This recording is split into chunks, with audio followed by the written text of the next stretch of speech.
What is going on, everybody? Welcome back to another episode of Countdown Scouting Network.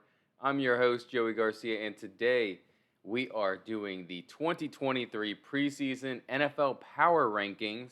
These are my rankings before the season starts, just based off of how they performed last year, free agency, the draft, etc. Um, let's go ahead and get into it.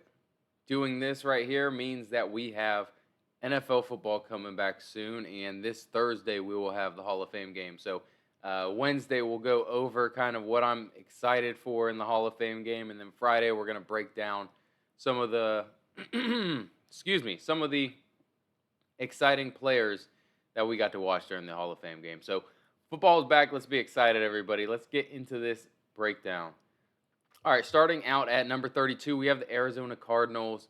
Again, they're going to be without Kyler Murray for the first little bit of this year. Their offensive line is a little suspect.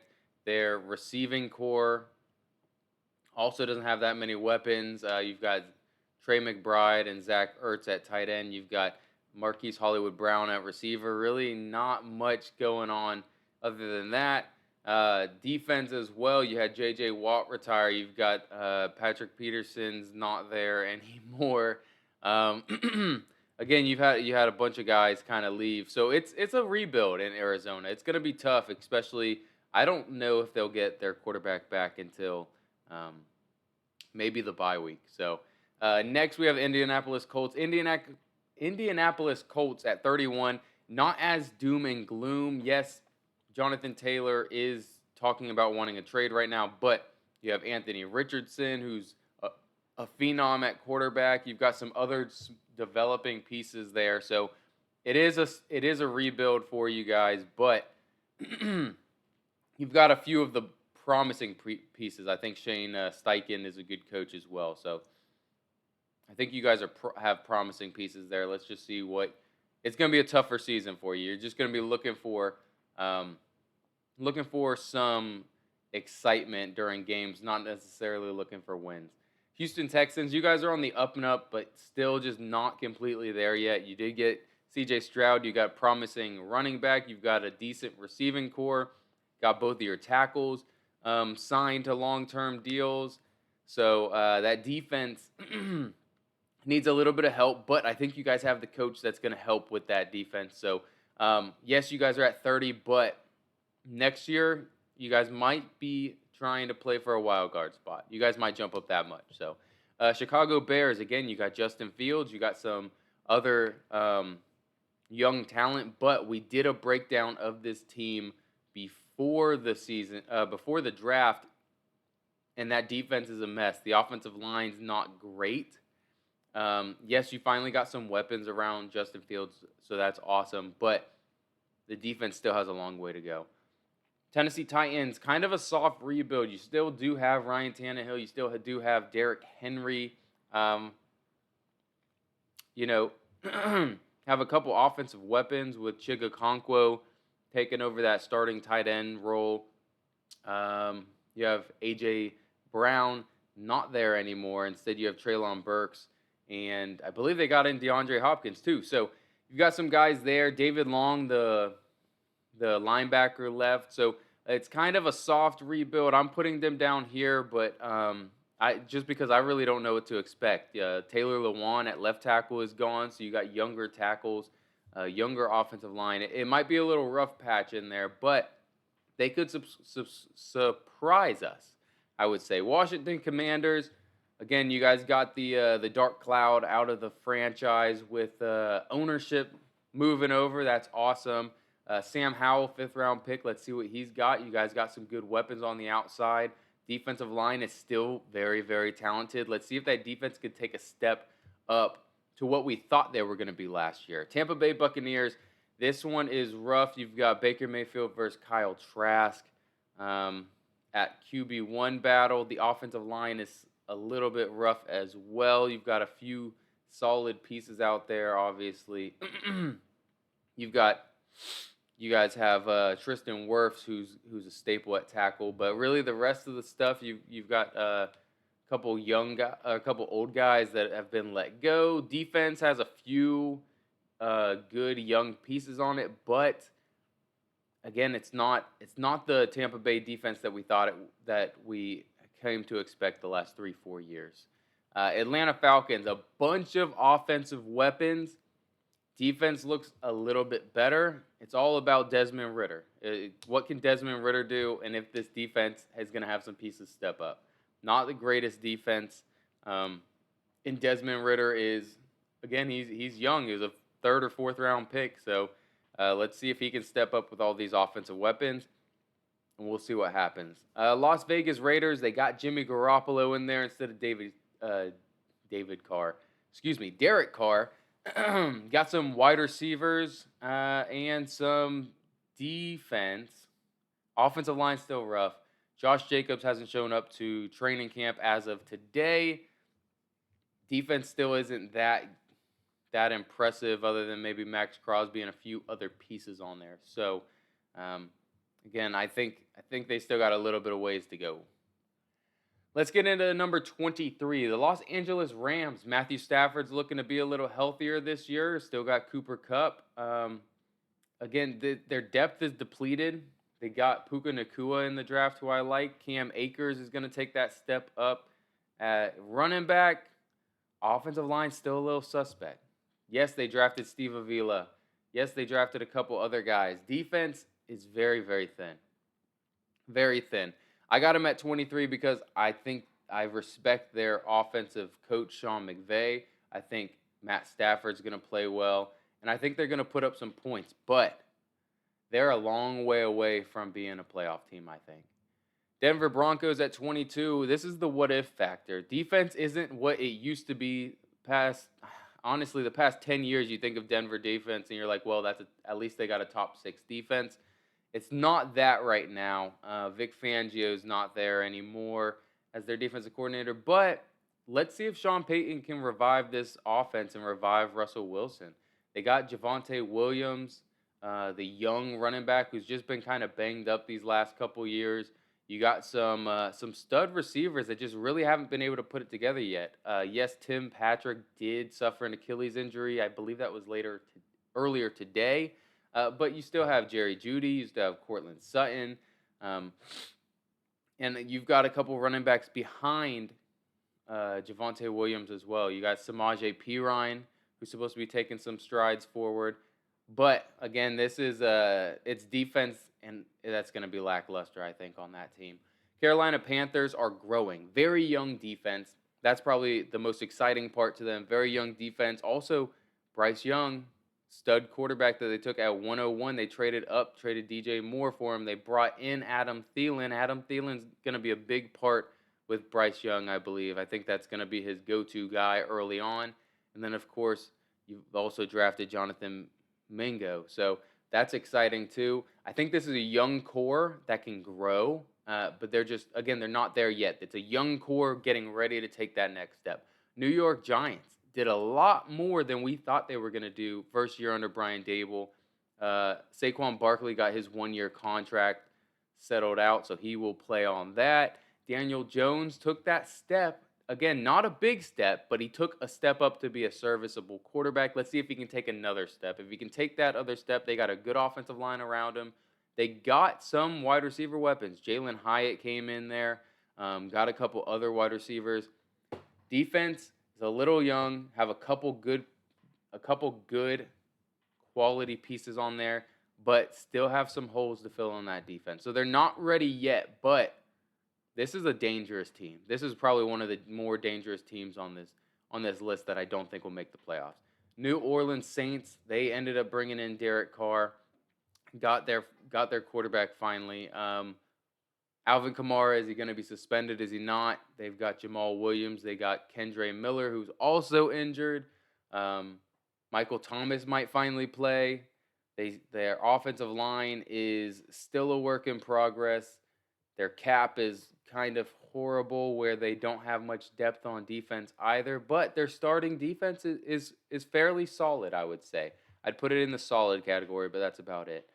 The New England Patriots. This one's an interesting one. Is Bill Belichick going to get fired after this year if they go 7-11? Right? They have 18 games. no, 17 game, 7-10. If they go 7-10, does he get fired? Is Mac Jones the guy, or is it going to be Bailey Zappi? Are they going to bring in another running back? It looks like Zeke Elliott, Leonard Fournette, Dalvin Cook. It looks like they're in on all three of those guys. Which one are they going to bring in? I think they'll bring one in. Defense is always going to be a solid Patriots defense, but are they going to be able to score points? You got Bill O'Brien in finally. That's why I put them up here. I don't really believe in their offensive weapons. Again, you took away Jacoby Myers, brought in Juju, who isn't fully healthy, and paid the same exact thing. I would have taken Jacoby Myers for that deal. And then you go ahead and pay Devontae Parker what you ended up paying him. I think it was like a 2-year $33 million or 3-year $33. Regardless, they overpaid for a dude that can't separate and is on the wrong side of his career. And then you've got two tight ends that are good. You got Mike Gesicki, who's more of a seam threat, nice catch guy, I guess. He doesn't really run good routes. And you have Hunter Henry, who's kind of the total package. So you've got some guys here to build around on this offense. You don't have anything flashy.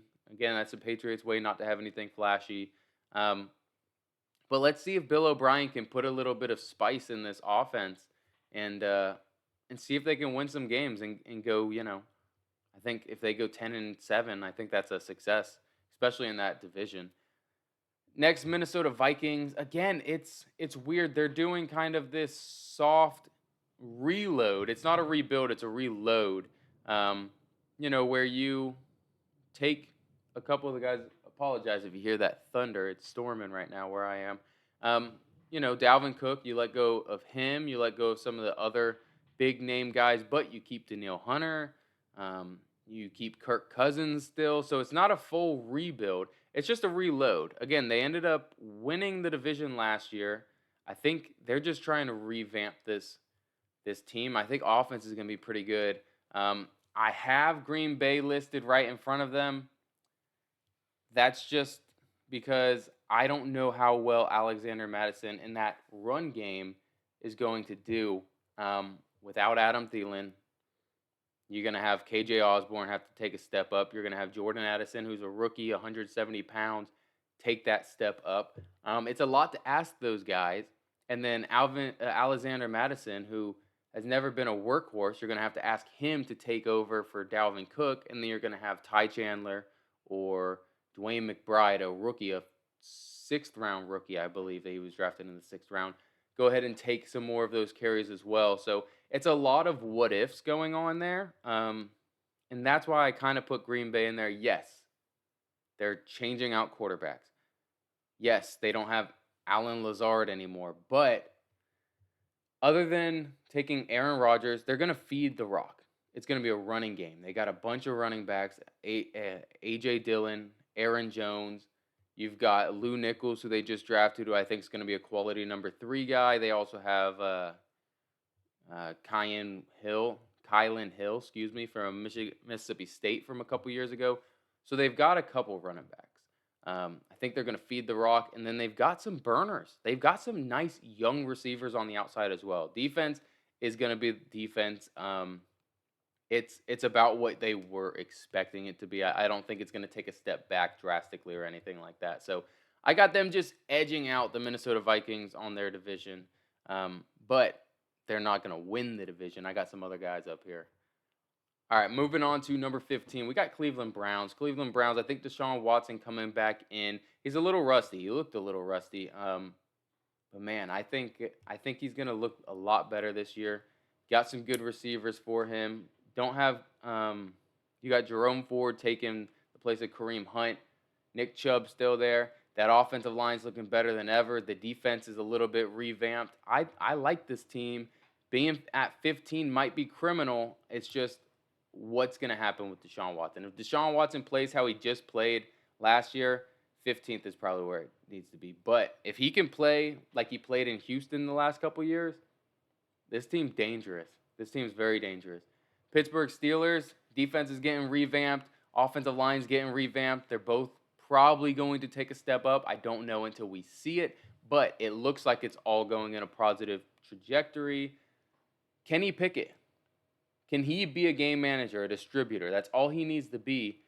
Najee Harris will be able to take that next step whenever you aren't going to be loading the boxes. Also, whenever the offensive line is going to be a lot better. I'm excited to see what this team can do, but it all rests on, one, is offensive line actually going to be better? The people they brought in, are they actually going to do something? And Kenny Pickett, is he going to take that next step just to be an adequate game manager? That's all he needs to be this next year, adequate game manager. And you're probably fighting for a wild card spot. Seattle Seahawks, I have them at 13, just barely outside the top 10. Geno Smith, again, that game manager. He was super efficient last year. He's got a lot of weapons. They brought in a couple more offensive linemen. They brought in a couple more running backs. Yes, Ken Walker and Zach Charbonnet, the starting 1 and 2 running back, are injured right now. Ken Walker has a groin injury, I believe, and Zach Charbonnet has a shoulder injury, but I don't think it'll keep them out the start of the season. So I've got them at number 13. That defense is looking a little bit better too. Let's see if Tariq Woolen, the 5th round, almost defensive rookie of the year. I think he should have been. I think he should have been defensive rookie of the year last year. Let's see if he can continue taking strides towards greatness. And again, Devon Witherspoon, the guy that they're going to have next to him that they ended up taking at 5 overall. He's going to be a beast for them. I believe that. Let's go to the New York Jets. We've got New York Jets here at number 12. They got Aaron Rodgers. They got some of Aaron Rodgers' buddies in. They might get Dalvin Cook. That running back room is getting very, very loaded over there. Defense is going to be a little bit better, and that defense was really good last year. That defense was probably top 6 or top 7 last year, and they might get a little bit better. Robert Saleh is doing a great job on that front. Let's see what they got with the offensive line. The tackles are suspect at New York. If they can get offensive line looking good and holding up for Aaron Rodgers with that run game and with that defense, with Garrett Wilson, if he's healthy, they've got Corey Davis, they've got Allen Lazard, they've got all these weapons. They could make some noise and they could maybe win the AFC East. This is a very, very tough division, but that team's loaded and that team's scary. I haven't seen it yet. That's why they're outside the top 10, but that team could be pretty darn scary. All right, going to the Detroit Lions. This team's got heart. That's the biggest thing. They're young. Their offensive line is very good. Their defensive line is good. They've got good running backs, especially Jahmyr Gibbs. I'm excited to see him play. Jared Goff and that Ben Johnson offense are explosive. They've got explosive weapons on the outside. And again, this team's never out of it. They've got a bunch of heart. Dan Campbell, that head coach, definitely carries his heart on his sleeve, and the team goes to war for him because of that. So got to respect that. They're barely outside the top 10 just because the defense isn't great yet. They've got some guys. They're looking promising. They're not there yet. Number 10, we got Dallas Cowboys. Can Dak limit his turnovers? Can Tony Pollard pick up the reins that it looks like he had last year with Zeke Elliott gone? Can Malik Davis or whoever else is in Dallas's backfield, can they step up and be a nice, solid RB2? They've got a bunch of offensive weapons. The offensive line is adequate, I would say. Adequate, that's where I'm going to put it. Defense is solid on the back end. The front end's a little suspect. They've got a few quality players there, but all around a pretty solid team, explosive offense. With Kellen Moore not being the offensive coordinator anymore, is that going to take a step back? That's something that we want to know. I still got them in the top 10. I got to put respect on that. Jacksonville Jaguars. This team was fun, man. Doug Peterson revamped and resurrected the Trevor Lawrence career. I think Trevor Lawrence is going to have a huge year this year. Calvin Ridley's looking explosive, looking better than ever. You still have Christian Kirk. You still have Zay Jones. You still have Jamal Agnew in the return game. Offensive line. Offensive line is going to be a little iffy. Jawan Taylor is gone. He's in Kansas City. You have Cam Robinson suspended for the first few games. Yeah, you drafted a couple guys the last few years. Let's hope they can stick in there. Running back Travis Etienne, Tank Bigsby, looking elite. Top 9 right here. I wanted to put them in front of number 8 Los Angeles Chargers. I just didn't, not yet. And that's because Los Angeles Chargers defense is elite. Um, Sorry, my wife is about to come in. Los Angeles Chargers defense is elite. Give me 1 second. All right, we are back. So the Los Angeles Chargers, like I was saying, that defense is looking really good. Other than how they performed, if you look at the pieces in general, they look very good. Let's see if Brandon Staley can get them to kind of merge together and be that strong defensive force that they should be. Offensive wise, you still have Austin Eckler. You've got probably a top 4 quarterback under the age of 26 with Justin Herbert. Still have a lot of offensive weapons with Quentin Johnston, Mike Williams, Keenan Allen, Joshua Palmer. You got a ton of weapons out there, and you have Kellen Moore coming in. So this offense is going to be explosive. I think that defense needs to take a step up because the guys they have in there, it should be a top 10 defense. Let's go to Baltimore Ravens. They end up bringing in Todd Monken from Georgia to be their offensive coordinator, kind of revamp this offense. Lamar Jackson's wanting to throw the ball a little bit more. He can still use his legs. J.K. Dobbins is finally going to be healthy. You have Odell Beckham and Zay Flowers coming in to help out on this wide receiver front. Offensive line is pretty decent. The defense is going to be looking good as well. So I think this team is on the rise. They were already a top 7 team, honestly, last year, but I think they're going to be taking a rise up. All right, number 6, coming in just outside of our top 5, we have Miami Dolphins. Looks like Tua is getting more comfortable in that offense that Mike McDaniel has going on, and they kept all their running backs. They've got all their wide receivers still in there, but added Braxton Berrios. The only thing that I think that they actually regressed on was tight end. But tight end position, they didn't really use that much. Offensive line should hopefully be better for them. Defense is going to be a lot better with Vic Fangio as their defensive coordinator.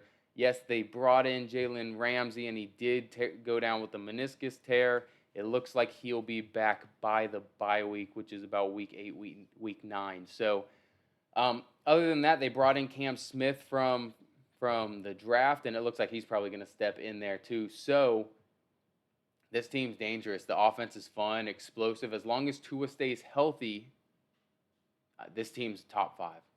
All right, let's go to our top 5s now. So number 5, I had to fight to get them in here because quarterback. But Brock Purdy's taking snaps. He's throwing a bunch in training camp, so I think he's going to be ready to go. That's why I felt confident enough to put them in at number 5. The San Francisco 49ers. They've got an elite offensive scheme. They always have a great defensive scheme as well. Yes, they've lost their defensive coordinator the last couple years, and it still doesn't matter. So scheme and coaching puts them in the top 5. Offensive weapons and playmakers. They got Christian McCaffrey, probably the best running back in the league right now. They have Deebo Samuel, Brandon Ayuk, George Kittle, of course. So they've got a ton of guys, a ton of weapons. And that defensive line is scary. That defensive line is very, very scary. They just brought in another defensive tackle. Sorry, I'm blanking on his name right now. But I mean, he's a good defensive tackle. Probably a top 5 defensive tackle in the league right now. They got Nick Bosa. They got Eric Armstead and a few other guys as well. So quarterback was really the only question I had on this team. But if Brock Purdy's healthy and he can be a game manager and do what they need him to do, this team's probably the second best team in the NFC and maybe the third best team in the league. All right, going to number 4, we've got the Buffalo Bills. Why their quarterback Josh Allen is a top 5 quarterback in the league. He's young, he's dynamic, he's Cam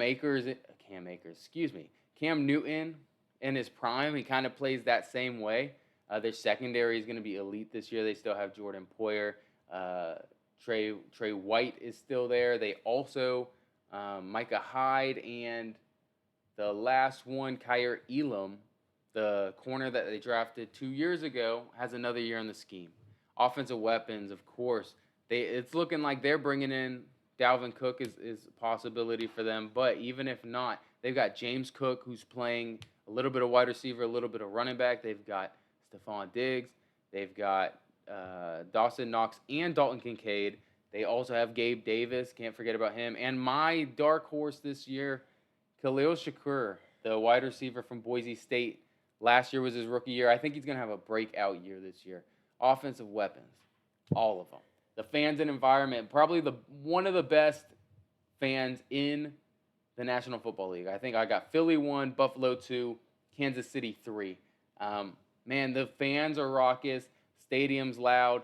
I remember last year they were throwing snowballs at the Miami Dolphins during a game.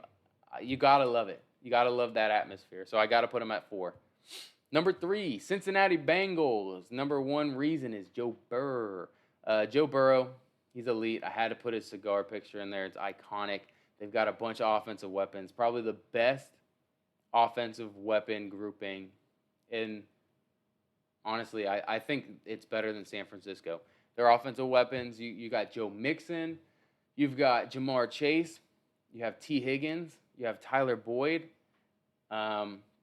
They just drafted Charlie Jones, but a sneaky wide receiver 4 for them that I have is Andre Yosevis from Princeton. Learn that name if you're a Cincinnati fan. I think he's gonna make some plays this year for you guys as like wide receiver 4. The offensive line's improved on this team as well. Defense is solid. Offensive line's improved. Got to put him at number 3. Number 2, Philadelphia Eagles. Why? You got a top 5 quarterback, and he's not just a top 5 quarterback. He's a top 5 person, top 5 leader in the league, in the entire NFL. This dude is very prideful. He's very humble. He knows what it takes to win, and he wants to be the best. He wants to be the person that's doing the most on his team, and he will outwork anyone. It reminds me of Tim Tebow and Tom Brady and all these other guys, I guess, that just want to be the best. Tim Tebow wasn't the best. Tom Brady turned out to be the best. But Jalen Hurts, I think he's got it in him, and I would not bet against this guy. Their offensive line is the best in the game. And they lost a guard, and they replaced him with a dude that they drafted 2 years ago. And he's going to end up taking over, and it's going to be like nothing new. The run game's elite, especially behind Jalen Hurts on the QB sneaks. Wide receiver duo with A.J. Brown and Devontae Smith. And that defensive line is scary. The defense is full of Georgia Bulldogs, back-to-back national champs, a bunch of first-round picks. They just take all the Georgia defense. So that team's scary. Number 2, honestly, should probably be number 1, but I had to put the Kansas City Chiefs as number 1. Why? Patrick Mahomes, the best player in the game right now. Andy Reid, which I spelled Andy Reid's name wrong, so that's funny. Again, he's at the prime of his career with coming up with some of this stuff. The defense is young but improving. I think they have a better all-around team than they did last year. With the wide receiving core, everyone's going to take another year, another step up. The offensive line is a little bit better this year. Running backs, I think the running back core is a little bit better this year. The entire defense, secondary is better this year as well. So, they won the Super Bowl last year, and I think they have a better team this year. Are they going to win it this year? No, not necessarily. But I think I don't know how you bet against them in the AFC to make it there. What, Cincinnati? Buffalo? Sure, maybe. Miami? Okay. I think it's Kansas City. So, appreciate you guys stopping by. I know this was a long one. This was like 25 minutes, 28 minutes, something like that. If you like this and enjoy, please leave a like and subscribe. And Wednesday, we will be talking about football finally. We do have the Hall of Fame game on Thursday. So Wednesday, we're going to break down what we would like to see in the game on Thursday. So appreciate you guys stopping by. Have a good day. Peace.